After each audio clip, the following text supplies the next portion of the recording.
नमस्कार, जय हिंद दोस्तों। क्या हाल है सारे शेर भाई हो गए। आई होप बिल्कुल बढ़िया हो गए आप लोग और मचा रहे होगे। आज बात करने वाले हैं रेनो काइगर फेसलिफ्ट के बारे में। रिसेंटली रेनो ने लॉन्च कर दी अपनी काइगर, आई थिंक कल ही करी है। एंड टू बी ऑनेस्ट मैं काफी इंप्रेस हुआ जो फेसलिफ्ट इनका वर्जन आया है। कुछ मेजर चेंजेस नहीं है, बस फ्रंट फेशियल उन्होंने थोड़ा सा अपडेट करा है। रियर प्रोफाइल में स्लाइटली चेंजेस करे हैं लाइट में, और इंटीरियर जो है पहले से थोड़ा सा और बुरा ही कर दिया है अच्छा करने की जगह। पर ओवरऑल ये कार रोड प्रेजेंस के मामले में या फिर जब खड़ी भी दिख रही थी लाइव, काफी इंप्रेसिव लग रही थी। और काफी सारे लोग जो वेट कर रहे हैं कि पंच फेसलिफ्ट आएगी, या फिर जो मैग्नाइट की तरफ जाने की सोच रहे थे, या फिर एक्सर की, they got a bit confused. Ignis वाले तो इस कंपटीशन में आ ही नहीं रहे, क्योंकि इग्निस काफी ज्यादा आउटडेटेड हो गई है अगर मैं रोड प्रेजेंस की बात करूं मेनली। सो आज की वीडियो में बात करने वाले हैं कि Renault Kiger facelift is it worth buying for you, क्योंकि कई सारे ऐसे फैक्टर है जहां पे रेनो काइगर भी स्टैंड आउट करती है, वो मैं आपसे डिस्कस करूंगा। और कई सारे ऐसे फैक्टर है जहां पे स्टैंड आउट नहीं करती, पर क्या आपको लेनी चाहिए इस दिवाली। इनफैक्ट दोस्तों मैं बाकी कार से इसका साथ में कंपैरिजन भी करता जाऊंगा, जहां पे हम बात करने वाले हैं सिट्रन C3 की, टाटा पंच की, मारुति इग्निस और Hyundai एक्सर की। Let's go.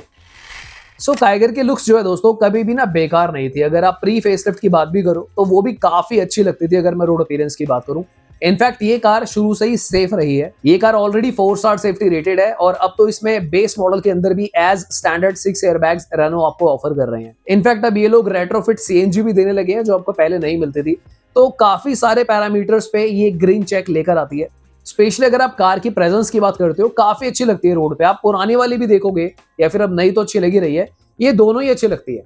पर यहाँ पर काफी कॉन्फिडेंस दिखाए दोस्तों रेनो ने। दो काम इन्होंने ऐसे करे जो मैं थोड़ा सा कंफ्यूज हुआ। पहली चीज, इनके पास चांस था पूरे सेगमेंट की सेल को क्रैक करने का, अगर ये E30 या E27 कंप्लाइंट कार ले आते। ऑलरेडी न्यूज चल रही है कि भैया पता नहीं E27 का क्या होगा।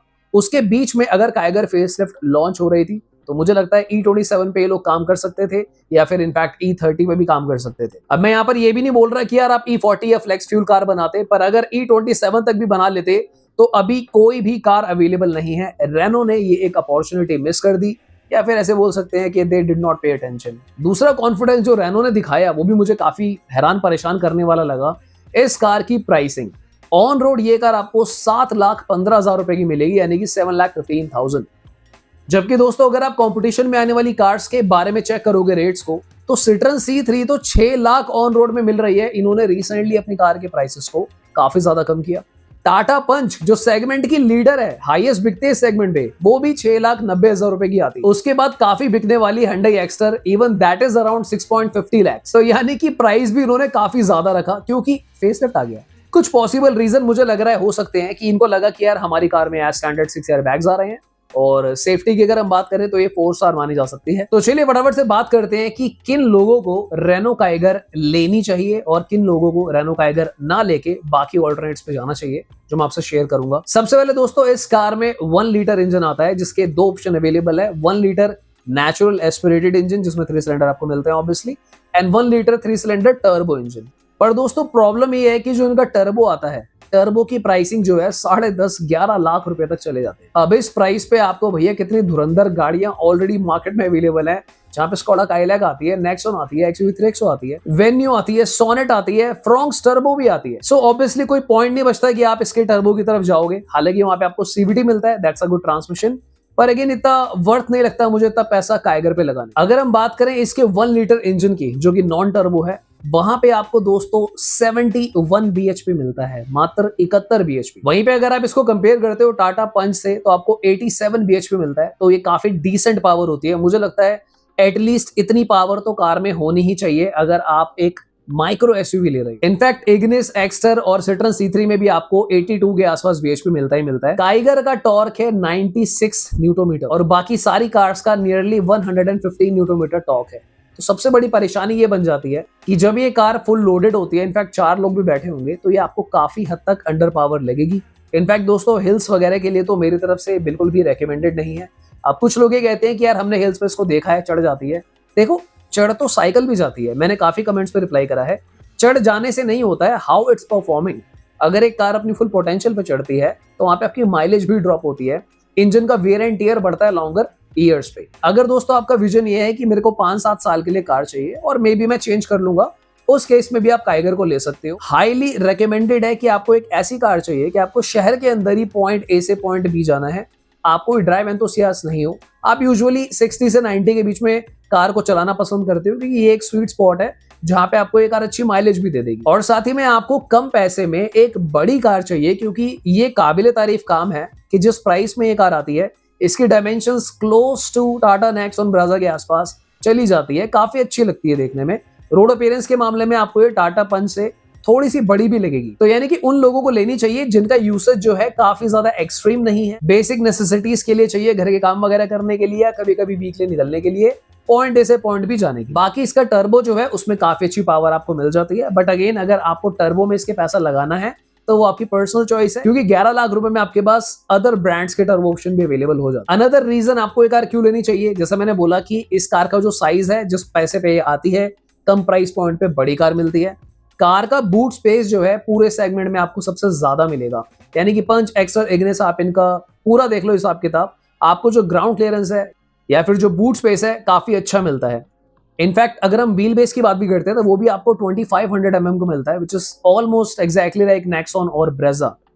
पर यहाँ पे सिट्रन C3 बाजी मारती है, क्योंकि उस पर 20 mm ज्यादा व्हील बेस आपको मिल जाएगा, तो आप उसको भी चेकआउट कर सकते हो। तो अब आप ये सोच रहे होंगे कि यार फिर बाकी कार्स किन को लेनी चाहिए। देखो, अगर आप इग्निस, एक्सर, पंच, ये तीनों कार्स को देखोगे तो यहाँ पे आपको 1.2 लीटर का इंजन मिलता है। पंच की पावर काफी ज्यादा है, और अगर मैं बात करूं इग्निस और एक्सर की तो वहां पे आपको 4 सिलेंडर इंजन मिलता है। ये तीनों गाड़ियां जो हैं एक्सेल करती हैं, आप इसको हाईवे पे चलाओ, हिल्स पे चलाओ, इनफैक्ट ये 120 पे भी इजीली क्रूज करती हैं, कोई ऐसे मेजर इश्यूज नहीं आते, माइलेज भी आपको अच्छी निकाल के देती है। सेफ्टी अगर आपको हाईएस्ट चाहिए तो वहां पे आपकी पंच रिक्वायरमेंट बनेगी। अगर आपको लॉन्ग लाइफ चाहिए तो मारुति का इग्निस, जो मारुति का सिग्नेचर इंजन है, वो आपको काफी ज्यादा वैल्यू प्रोवाइड करता है।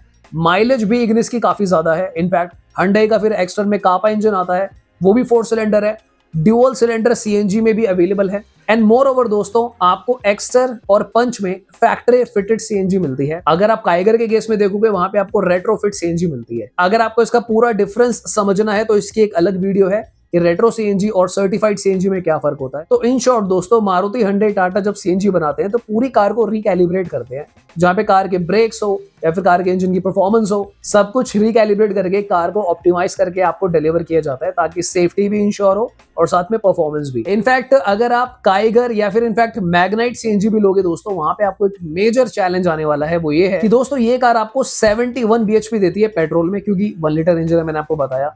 अब आपको पता ही होगा, नहीं पता तो मैं बता देता हूं, कोई भी कार जब CNG में कन्वर्ट होती है तो वहां पे अप्रोक्सीमेटली 7 to 8 bhp नीचे आ जाता है पावर में। तो यानी कि ये जो 71 bhp मिल रहा है आपको, there is a strong possibility कि वो 63-64 के आसपास चला जाएगा और ज्यादा अंडर पावर कार हो जाएगी CNG में।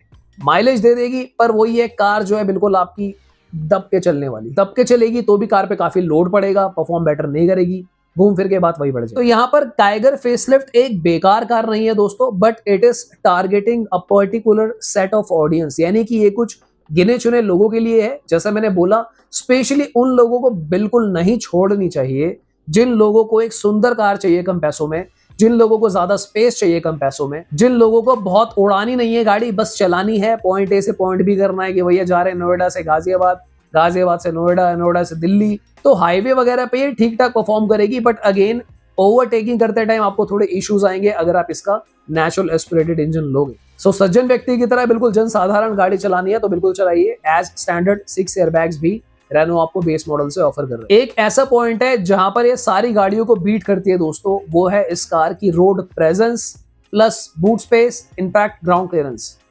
तो ये 3 जगह जो है इस कार को कोई नहीं हरा सकता है, चाहे पंच हो चाहे कुछ भी हो।